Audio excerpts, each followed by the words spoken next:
everybody and welcome back to What Culture Gaming. I'm Ben from What Culture. And I'm Scott from What Culture. And today we're going to be talking about Zelda Breath of the Wild. We are, as much as we can, being that we're a little bit hamstrung and sort of slightly choked to death by an embargo. Yeah, it's probably one of the most, not the most restrictive, but in terms of the wording, it's very specific on what we can't talk about. Now, I haven't actually played it, you have. Yes. You've got a Switch. Yes.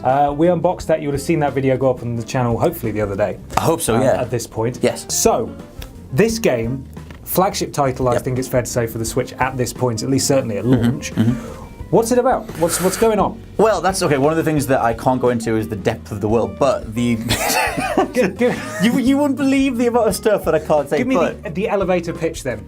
Is there a princess that needs rescuing? Yes, and she's called Zelda, and you wake up in a tomb, and you're Link. You wake up, you find a magical tablet called a Sheikah Slate. It turns out that thing's kind of like a valuable iPhone type device. It's just their excuse to have selfies. You can do selfies as Link. No. It's a little bit weird. Okay. Don't worry about it. Right. But you wake up in this tomb, and you've got to go save some people from a giant destructive force, which I believe has already been out there called...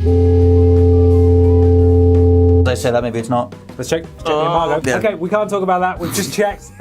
Come on, Scott, carry on. There's definitely an evil force, but I can't tell you what it is. Yeah. So you're going up against that, and to do so, you're going to want to explore, and it's a very open-ended, very open-world game. I literally can't say anything about the quest, so it's just ridiculous. Okay, let me ask you some very general questions. Yes, do that. So, open world. I think, is this one of the first Zelda... I know Zelda games have been open world before, but possibly not quite to the extent that this one is. Yeah, they've definitely explored these things in the past. I mean, the original Link to the Past, the original Zelda was definitely like an open-ended kind of thing where you just pick a direction and go. And I really love that they've carried that forward. To be honest, like, in a weird way, because my favorite Zelda, hipster alert, is the original. I really love the original Zelda. I think it's got a certain charm to it. And this one kind of feels like a weird... Like, if you made this, if the series was never iterated on since the first one, and it came back and Nintendo were like, we're going to resurrect our classic, and you went straight to Breath of the Wild, it kind of feels like a natural evolution of it. Like, in all the kind of, like, the discoverable kind of sense and the exploration and, like, this idea of just picking a direction and going. I love all that stuff.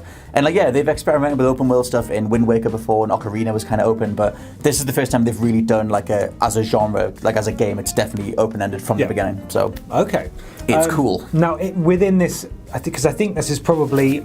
People have come to expect what they've come to expect of a Zelda game at this point. There's going to be dungeons, there's going to be puzzles, and I know we can't speak specifically there are definitely about puzzles. What those are, but I think because the open world has been enhanced so much, and it's very much the focus, it feels, of this game, what are some of the cool stuff that you've been able to do and that you can do in the open world that people might not be familiar with? Well, I think one of the things that's really cool is like they've got like a whole physics engine to it. Like it feels almost like Havoc physics, where it's as you're exploring, you'll find little like goblin camps and like NPCs that you want to talk to. There's like farmers, like people going about their day and things like that. But when you approach like a group of bandits or like a group of boat goblins that you want to take out, you can kind of like play with the environment a bit. Like you might roll a boulder down onto them, or you might use a special power to sort of interact with them in a unique way, or you might use like a bomb arrow or a fire arrow to set fire to something and blow them up that way. Over time you get like a kind of an array of powers, like whether that's like stopping time or like using like a magnet to sort of move objects around. The magnet thing was in our games coverage, I think,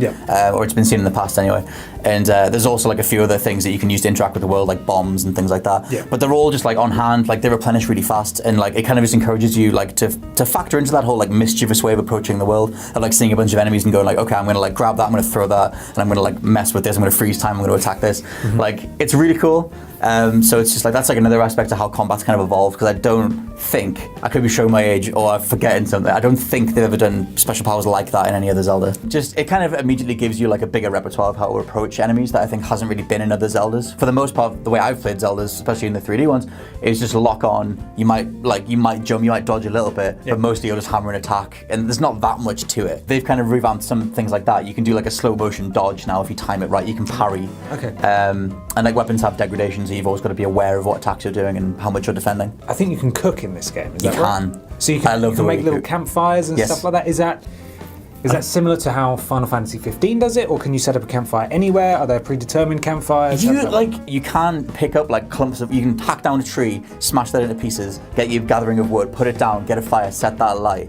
I haven't done that yet, but I think that'll create a dynamic campfire. There are specific campfires, and you like select a bunch of stuff from your for your inventory, and he just like Link just like is way laid down with it, and you just like chuck it all on the fire. It does a lovely little jingle as it all cooks, and then different combinations produce different meals. So like if you put a bunch of mushrooms and apples down or whatever, not that they go together, Jesus Christ, delicious. Maybe they will be, and then that might restore like 3 or 4 hearts instead of the apple by itself. I set fire to a giant beast I've got. I think it's just called a coblin. I set fire to one of them, and when it died, it produced some already cooked meat because it was on fire. Minecraft, which I thought was great. Jeez, wow. And then they did that with like some of the like animals in the environment as well. Like I flambéed like a bull, and then it just like it popped into some already cooked meat, as opposed to if you just like ping it in the face, it'll just be like raw meat. Right. I love that. One of the biggest things about the game is how much they've put survival aspects like to the forefront. Like you always know what temperature you are, you always know how much noise you're making, you always know the time of the day, and all of those things like feed into one another. So like the world itself is actually like really hard, like quite brutally hard. Like occasionally you'll come across an enemy that'll just wipe you out. Right. And like in terms of exploring and coming across other animals and stuff, like yeah, you can take them out and like they harvest their parts to like make food or whatever. But like you can also like chop the trees down, and like yeah, it always feels like the world is like vast and huge. In that sense that you kind of got from the very first Zelda, where you didn't know what you were going to see next. Right. Like it's quite sparse. It's not anywhere near as populated as something like Horizon or like Far Cry or whatever. But there are little pockets of things to do. Can't tell you all the things that you can do. There's a lot of things in there. Because Breath of the Wild lets you climb anything, you can just point in a direction and be like, oh, I'm going to climb that cliff, and I'm going to like swim through there, or I'm going to do whatever. And it kind of made me like appreciate a 3D world that I don't think any other game apart from like Grow Home has done in a while. Wow. And it's a weird recommendation because it's an old school thing, but it kind of just made me go like, okay, you guys have really thought about like verticality as much as like the horizontal exploration, which is like, again, a weird thing to point out, but I really love that kind of stuff. So even though the world is a little bit sparse, I did enjoy just exploring it. It feels like you're like exploring, like you're getting up a place or you're taking something out. Like, yeah, it's very like survivalist. Like you always want to make sure you've got food and resources to craft and things like that. So you've played a fair few hours of it now. You've got a decent way through the game. Yes. Is there something that's really stood out to you so far apart from this exploration element?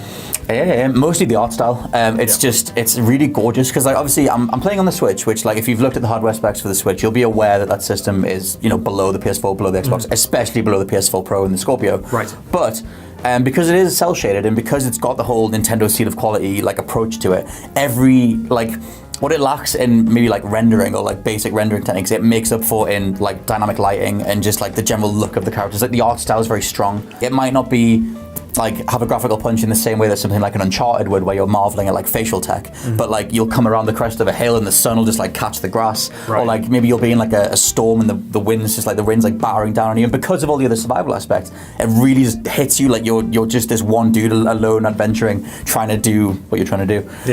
Whatever that might be. Whatever that is. And that sort of stuff is really good. So like yeah, like in terms of like wow moments, although I really love the combat, it's the graphics. Like every now and then, like it's just the general art style. It just kind of hits you, and you're just like, this looks really lush. So there we go. That's our first impressions. Zelda Breath of the Wild. We will have a full review out very soon, so make sure you check back. And as always, thanks for watching. Bye.